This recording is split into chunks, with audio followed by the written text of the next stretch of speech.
हाँ प्रिय विद्यार्थियों, आज हम आपको पॉलीटेक्निक ये लेसन 7 है।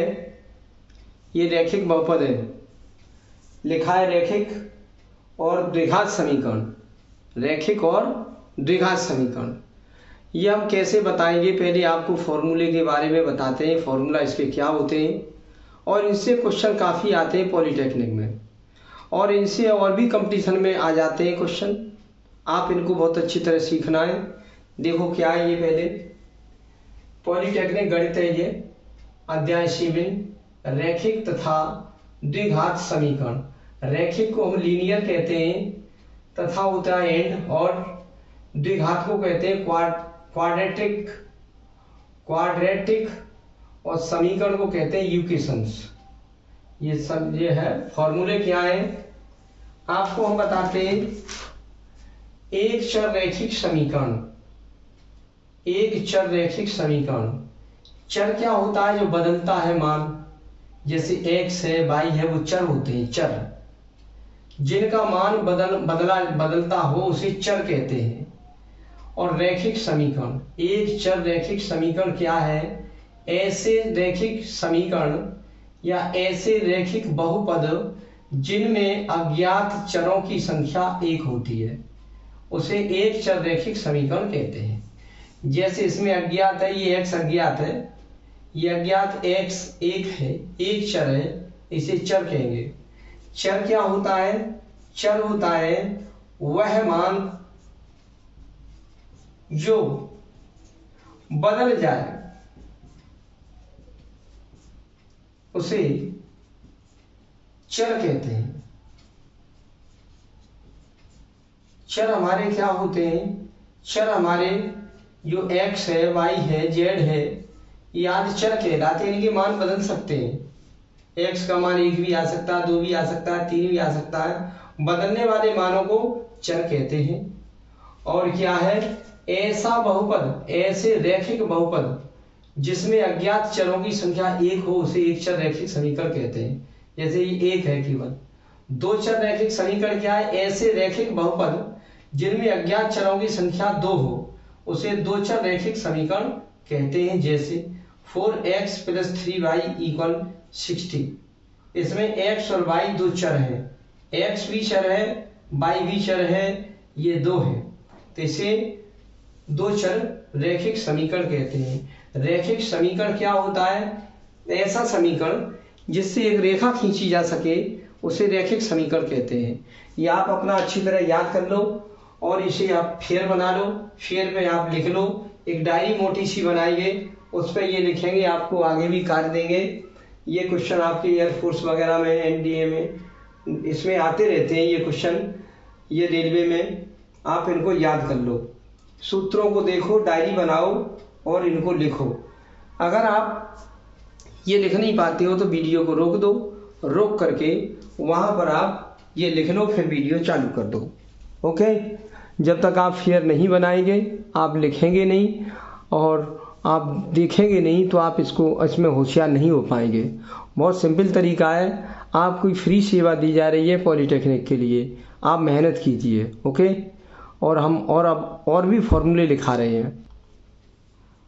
हाँ प्रिय विद्यार्थियों, अब आप एक फॉर्मूला देखेंगे। एक हमारे गणितज्ञ थे श्रीधराचार्य जी, उन्होंने इस सूत्र का इसकी खोज की थी। श्रीधराचार्य जी एक गणितज्ञ थे, उन्होंने इसकी खोज की थी। बहुत अच्छा ये सूत्र है। किसी के यदि गुणनखंड फैक्टर नहीं हो पाए, जैसे कक्षा 9 में 10 में आपके द्विघात त्रिपद के गुणनखंड किए जाते हैं, ये द्विघात 3 पद है 1 2 3, तो वो श्रीधराचार्य के सूत्र से संभव हो जाते हैं। ये क्या है? द्विघात समीकरण। इसका व्यापक समीकरण होता है ax² + bx + c = 0। इस पर सबसे ज्यादा दो घात होती हैं। यहाँ x बिल्कुल नहीं है, यहाँ x की एक घात है, यहाँ x की दो घात है। इसमें x की सबसे ज्यादा दो घात होती हैं, इसलिए इसे कहते हैं द्विघात।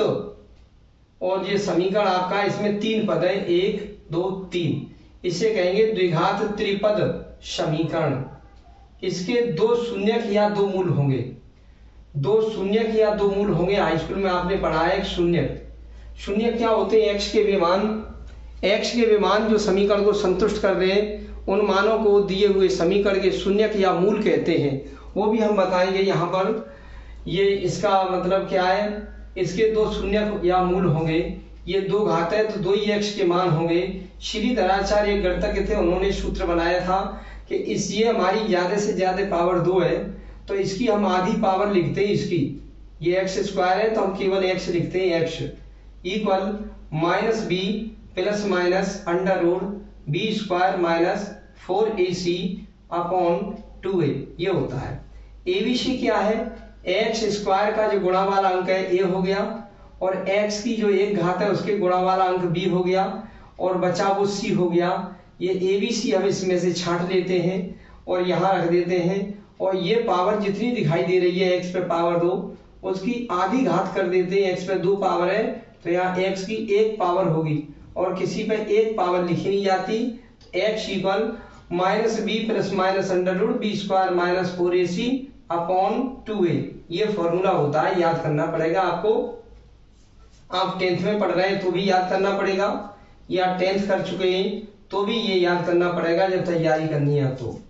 और इसका एक विविधकर होता है जिसे डिस्क्राइमिनेंट कहते हैं, डिस्क्राइमिनेंट DISCRIMINANT, डिस्क्राइमिनेंट होता है डी, ये कैपिटल डी बनी है डी, वो ये होता है बी स्क्वायर माइनस 4ac, ये रहा बी स्क्वायर माइनस 4ac, ये अंडर रूट के भीतर जो संख्या लिखी है ये डिस्क्राइमिनेंट होती है बी स्क्वायर माइनस 4ac, ये लिखा है डिस्क्राइमिनेंट। मूल या शून्य क्या होते हैं, हम अगर शून्य लिखाएं, शून्य क्या है, समीकरण के या समीकरण में एक्स के वे मान जो दिए हुए समीकरण को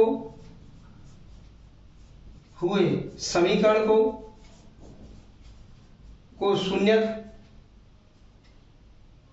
समीकरण में एक्स के वे मान जो दिए हुए समीकरण को संतुष्ट कर दें,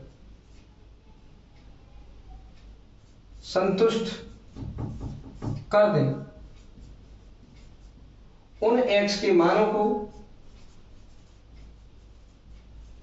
को शून्यक या मूल कहते हैं।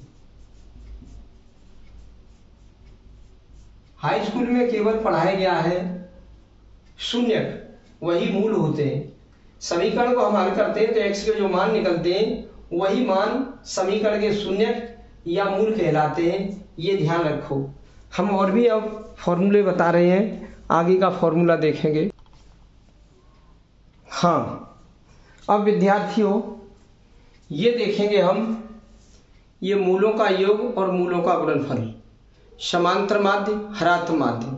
हरात्म माध्य तो आपका फर्स्ट ईयर इंटर में होता है, कक्षा 11-12 में। तो देखो क्या है, द्विघात समीकरण ax square plus bx plus c equal 0 के दो शून्यक या मूल एक ही बात है। हाई स्कूल में सिखाए जाते हैं शून्यक और उससे ऊपर सिखाए जाते हैं मूल, बात वही है, एल्फा कोमा बीटा है। x की सबसे ज्यादा घात 2 है तो x के दो ही मान आएंगे, एल्फा कोमा बीटा, ये x के मान है, ये दोनों, ये भी x का मान है, ये भी x का मान है। ये द्विघात समीकरण है तो दो ही इसके मान लिखे जाएंगे, एल्फा कोमा बीटा, ये मान लेते हैं। तो इसमें क्या करते हैं, पहला खंड, मूलों का योग क्या होता है, माइनस बी अपॉन ए, यह आपको हाई स्कूल में सिखाया जाएगा। मूलों का योग होता है माइनस बी अपॉन ए, एक्स स्क्वायर का गुणांक ए होता है और एक्स का गुणांक बी होता है, बचा वो सी होता है। इस समीकरण में से ए बी सी छांट लिए जाते हैं, ए बी सी, तो मूलों का योग होता है माइनस बी अपॉन ए। मूल हमारे ये रहे एल्फा बीटा, तो एल्फा प्लस बीटा ये योग है, alpha plus beta equal minus B upon A, लिख दिया जाए, ये हमारा एक फॉर्मूला बन गया। और मूलों का गुणनफल होता है सी अपॉन ए, तो मूल हमारे एल्फा बीटा है, इनका गुणनफल होगा alpha into beta equal C upon a b c इसमें से छांट लिए जाएंगे, ये हो गया फॉर्मूला। मूलों का योग माइनस बी अपॉन ए, मूल हमारे अल्फा प्लस बीटा है, तो alpha plus beta equal minus B upon A, यहाँ रख दिया मूलों का योग अल्फा प्लस बीटा, और माइनस बी अपॉन ए ये लिख दिया। मूलों का गुणनफल सी अपॉन ए, तो alpha into beta equal C upon A. और मूलों का समांतर माध्य क्या होता है, इन दोनों मूलों को जोड़ के आधा कर दो, अल्फा प्लस बीटा बटे 2। ये आपको कक्षा 11 में पढ़ाया जाएगा, ये वाला समांतर माध्य। हाई स्कूल में भी है लास्ट में किताब में, तो कोई बात नहीं है। समांतर माध्य होता है इन दोनों को जोड़ दो, बट्टे 2 का भाग दे दो। ये 2 लोग हैं तो 2 का भाग दे दो, अगर ये 3 होते 4 होते तो उतने का भाग दे देते। समांतर माध्य होता है इन दोनों का जोड़ बट्टे 2, ये रहा। और मूलों का हरात्मक माध्य ये तो कक्षा 11 में बताया जाता है। मूलों का हरात्मक माध्य होता है 2 अल्फा इंटू बीटा बट्टे अल्फा प्लस बीटा, माने 2 इंटू मूलों का गुणनफल बट्टे मूलों का योग। ये योग है, ये गुणनफल है मूलों का, ये योगफल है। 2 इंटू मूलों का गुणनफल बट्टे मूलों का योगफल, 2 अल्फा बीटा बट्टे अल्फा प्लस बीटा। ये आपको याद करने पड़ेंगे। अब हम और बताते हैं क्वेश्चनों को, क्वेश्चन नहीं फॉर्मूला और बताते हैं हम। आप इनको लिखना चाहो तो वीडियो को रोक लो और उसको रोक करके ये अपना सूत्र लिख सकते हो। हाँ देखेंगे ये फॉर्मूला और देखेंगे। थर्ड ये क्या है, सभी धनात्मक संख्याएं 0 से बड़ी होती हैं। जैसे 5 है, ये धनात्मक संख्या है, तो ग्रेटर देन, ये ग्रेटर देन का चिन्ह है, बड़ी है 0 से। जो बड़ी होती है उधर ये मुंह फटा होता है, जो छोटी उधर ये कोनी होती है नोक। 7 ग्रेटर देन 0, 7 बड़ा है 0 से। 3/2 ये धनात्मक है संख्या, ये भी धनात्मक है, पॉजिटिव है, ये धनात्मक है तो 0 से बड़ी होगी। और सभी ऋणात्मक संख्याएं 0 से छोटी होती हैं। जैसे -5 है तो छोटी होगी 0 से, इसे लेस देन कहते हैं। ऐसा चिन्ह लगेगा, जिधर छोटी होती है उधर नोक होती है, जिधर बड़ी होती है उधर मुंह फटा हुआ होता है। तो -5 छोटा होगा 0 से, -2 छोटा होगा 0 से। ये वाली बात याद रखो। पूर्ववर्ग संख्या क्या होती है, संख्याएं 1 का वर्ग 1, 2 का वर्ग 4, 3 का वर्ग 9, 4 का वर्ग 16, 5 का वर्ग 25, माने जिनका हम वर्गमूल ले सकें वो पूर्ववर्ग संख्याएं होती हैं। पूर्ववर्ग संख्या इनका हम वर्गमूल ले सकते हैं। 1 का वर्गमूल 1, 4 का वर्गमूल 2, 3 का वर्गमूल 9 का वर्गमूल 3, 16 का वर्गमूल 4, 25 का वर्गमूल 5, ये पूर्ववर्ग संख्या है। अब मूलों की प्रकृति देखिए, नेचर ऑफ रूट्स, रूट्स होते हैं मूल, और नेचर मीन्स होती है प्रकृति, माने स्वभाव। Of roots, nature of roots है मूलों की प्रकृति, प्रकृति को कहते हैं नेचर। पी का है ऑफ, मूलों को कहेंगे रूट्स, अंग्रेजी में मूलों को कहते हैं रूट्स। ये मूलों बहुवचन है तो एस लगी हुई है, रूट्स माने मूल। नेचर होता है प्रकृति। एक हमारा डिस्क्रिमिनेंट होता है d = b² - 4ac, ये याद कर लो डिस्क्रिमिनेंट, इसे विविक्त कर कहते हैं। ये विविक्त कर होता है डिस्क्रिमिनेंट। इसका मान अगर हमारा धनात्मक हो तो मूलों की प्रकृति कैसी होगी, यानी 0 से बड़ा हो, या 0 से छोटा हो, या ऋणात्मक हो तो क्या होगा, या d का मान हमारा जो निकालेंगे वो 0 आ जाए तब हमारे मूल क्या होंगे। धनात्मक आ जाए पूर्ववर्ग हो तो क्या होंगे, धनात्मक आए पूर्ववर्ग नहीं हो तो क्या होंगे। तो प्रकृति पूछी गई है। तो अगर d = b² - 4ac में मान रखेंगे, abc के मान इसमें रखेंगे तो d का मान आएगा।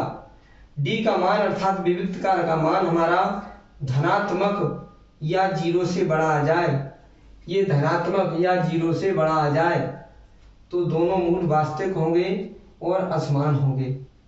और ऋणात्मक आ जाए माने 0 से छोटा तो दोनों मूल काल्पनिक होंगे और असमान होंगे। वास्तविक और काल्पनिक जानते हो क्या है। अगर ये मार्कर को पकड़ लो ऐसे तो ये वास्तव में पकड़ लिया, और मार्कर की ये परछाई हमारी ये पड़ रही है, ये बोर्ड पर ये परछाई, इसे हम पकड़ लेंगे तो ये काल्पनिक हो गया, ये काल्पनिक हो गया। ये इसे पकड़ लिया तो वास्तविक हो गया, इसे पकड़ा तो काल्पनिक हो गया। ये परछाई काल्पनिक होती है, छाया होती है, प्रतिबिंब होता है। ये वास्तव में वास्तविक होती है, ये वास्तविक है, ये पकड़ ली। और ये काल्पनिक है कि हमने हाँ पकड़ ला, मार्कर पकड़ लिया, ये काल्पनिक है। तो बस यही है कि अगर धनात्मक आ जाए 0 से बड़ा तो दोनों मूल वास्तविक हैं, ऋणात्मक आ जाए तो काल्पनिक है। असमान लिखो मत लिखो कोई बात नहीं है, बस धनात्मक आ जाए तो वास्तविक है, ऋणात्मक आ जाए तो काल्पनिक है। और जीरो आ जाए अगर जीरो तो दोनों मूल बराबर हैं, इसका प्रयोग अधिक होता है इसका मूल प्रयोग। अगर विविक्त कर का मान इसका मान हमारा जीरो आ रहा है शून्य तो दोनों मूल बराबर होते हैं। अगर धनात्मक और पूर्ण वर्ग आ जाए, धनात्मक आ जाए ऐसा धनात्मक और ये पूर्ण वर्ग आ जाए तो मूल परमेय होंगे, और पूर्ण वर्ग नहीं आए तो अपरमेय होंगे। पूर्ण वर्ग आ जाए तो परमेय और पूर्ण वर्ग नहीं आए तो अपरमेय। बस यही आपको याद करनी पड़ेगी। धनात्मक आ जाए माने जीरो से बड़ा आ जाए मान तो वास्तविक होगा, जीरो से छोटा अर्थात ऋणात्मक आ जाए तो काल्पनिक होगा, और शून्य के बराबर आ जाए तो दोनों मूल बराबर होंगे। और धनात्मक आ जाए पूर्ण वर्ग आ जाए वो मान तो परमेय होगा, और पूर्ण वर्ग ना आए तो अपरमेय होगा। ये आपके पॉइंट याद करने पड़ेंगे। आप लिख सकते हैं, वीडियो को रोक करके आप इसे लिख सकते हैं। तो आप वीडियो को रोको और इसे लिखो, तब हम आगे सूत्रों को बताएंगे। अब हम थोड़ी देर में आगे के सूत्रों को बताएंगे। हाँ, देखेंगे विद्यार्थियों, इसको देखेंगे तो ये वाला हमारा समीकरण ये तुम्हारे लिखे हुए ये सब ये पूरे फॉर्मूले आपके ये एक तो हाई स्कूल में क्वेश्चन आ जाता है, और ज़्यादातर काफ़ी टेस्ट होते हैं उन लगभग सब में ये वाले सूत्रों के आधार पर एक क्वेश्चन आ जाता है। बच्चे ये याद नहीं कर पाते, ये वाले फॉर्मूला भूल जाते हैं। ये बोर्ड परीक्षा में हाई स्कूल में भी आता है इसके आधार पर क्वेश्चन, और कंपटीशन के जो टेस्ट होते हैं आपके उनमें भी आते हैं। ये कोई यही नहीं है कि ये पॉलीटेक्निक में ही आएंगे, ये आपके और भी टेस्ट हैं, टीचिंग लाइन के हैं, रेलवे के हैं, एयरफोर्स के हैं, ये एनडीए के हैं, उनमें भी ये क्वेश्चन आ जाते हैं। ये सूत्रों के आधार पर आते हैं। तो क्या है समीकरण निकाय, निकाय सिस्टम होता है, जैसे यूकेशन सिस्टम होता है, जैसे एक समीकरण ये दिया है एक ये समीकरण दिया है, निकाय न लिखा हो तो कोई बात नहीं, ये दो समीकरण दिए हो तो एक्स का गुणांक a1 और y का गुणांक b1 और बचा c1 a b c, ये भी a b c है। x का गुणांक a और y का गुणांक b बचा वो c a b c, ऐसे आपके ये चल रहे हैं a b c। अगर आप इनमें से a1 b1 c1 छांट लो, यहाँ से a2 b2 c2 छांट लो, ये अगर a1 के नीचे a2 कर दो और b1 के नीचे b2 कर दो और c1 के नीचे c2 कर दो, माने a1 में a2 का भाग, b1 में b2 का भाग, c1 में c2 का भाग, a1 में a2 का भाग, b1 में b2 का भाग, c1 में c2 का भाग, a1 में a2 का भाग, b1 में b2 का भाग, c1 में c2 का भाग, ऐसे कर दो। एक अद्वितीय हल है तो इनके बीच में डज नॉट इक्वल लगा दो, ये बराबर नहीं होगा। a1 बटे a2 बराबर नहीं होगा b1 बटे b2 बराबर नहीं होगा c1 बटे c2। और अगर कोई हल नहीं है तो आप क्या करेंगे, कोई हल नहीं है तो पहले यहाँ बराबर लगा दो, बाद में ये ऐसा ही लगा रहने दो। और अनंत या अनेक हल हो तो दोनों जगह बराबर कर दो, बिल्कुल ये नॉट इक्वल हटा दो, ये बिल्कुल कर दो। पहले दोनों जगह बराबर नहीं है लगा दो, फिर इसमें एक जगह बराबर लगा दो, यह नहीं लगाओ, यहाँ पर तीनों जगह बराबर लगा, दोनों जगह बराबर लगा दो, यहाँ भी बराबर यहाँ भी बराबर। तो एक अद्वितीय हल है तो दोनों जगह हमारा डज नॉट इक्वल आ जाएगा, बराबर नहीं होंगे। कोई हल नहीं है तो पहला बराबर होगा बाद में नॉट होगा। और अनंत अनेक हल हो, अनंत हो या अनेक हल हो तो दोनों जगह इक्वल लगा दिया जाएगा। इनको आप रटना शुरू कर दो।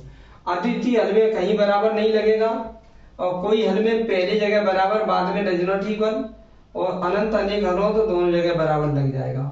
अनंत अनेक हलो यहाँ भी लगा बराबर, यहाँ भी लगा बराबर, ये अनेक हल है।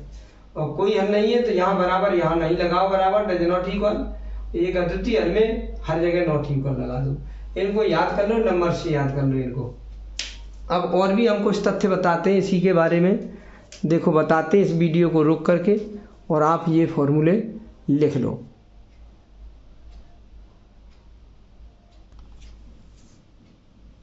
हाँ, अब देखेंगे विद्यार्थियों, ये फॉर्मूले आप ये और लिख लेंगे। इस चैप्टर के ये लास्ट है ये फॉर्मूले यहाँ तक। यदि किसी द्विघात समीकरण के मूल ज्ञात हों। तो द्विघात समीकरण कैसे बनाया जाता है? एक्स स्क्वायर माइनस मूलों का योग या शून्यकों का योग इंटू एक्स प्लस मूलों का गुणनफल या शून्यकों का गुणनफल, एक ही बात होती है, इक्वल 0। एक्स स्क्वायर माइनस मूलों का योग इंटू एक्स प्लस मूलों का गुणनफल इक्वल 0। इसमें बस मूल ज्ञात हो तो यहाँ मूलों का योग रख देंगे या मूलों का गुणनफल रख देंगे, आपका ये समीकरण बन जाएगा। ये 10th क्लास में भी है और आगे कंपटीशन में भी ये है। 6 क्या है? किसी समीकरण के मूलों की संख्या उसकी घात के बराबर होती है। जैसे कोई समीकरण है, ये एक घात समीकरण है, इसमें x की एक घात है, सबसे ज्यादा घात x की 1 है, तो इसका मूल या शून्य के 1 होगा, माने x का केवल एक ही मान निकलेगा। ये समीकरण द्विघाती समीकरण है, सबसे ज्यादा घात x पर 2 लगी है, तो इसके 2 मूल या 2 शून्य होंगे। अगर हम इसे हल करेंगे तो x के 2 मान आएंगे तो 2 ही मूल होंगे। ये 3 पावर लगी है तो x के इसे हल करेंगे तो 3 ही मान निकलेंगे x के, तो मूल इक्वल 3 या शून्य की इक्वल 3। और ऐसे ही करते चले जाएंगे, जितनी पावर, सबसे बड़ी घात देख लेते हैं, x की ये 2 है तो इसके मूल 2 होंगे। ये इस पर सबसे बड़ी घात 3 है तो मूल हमारे 3 होंगे, मूल कह दो या शून्य कह दो। यदि द्विघात समीकरण का एक मूल a प्लस रूट बी है तो दूसरा मूल हो जाएगा, ये अंडर के आगे का चिन्ह बदल देंगे, यहाँ पर a माइनस रूट बी होगा।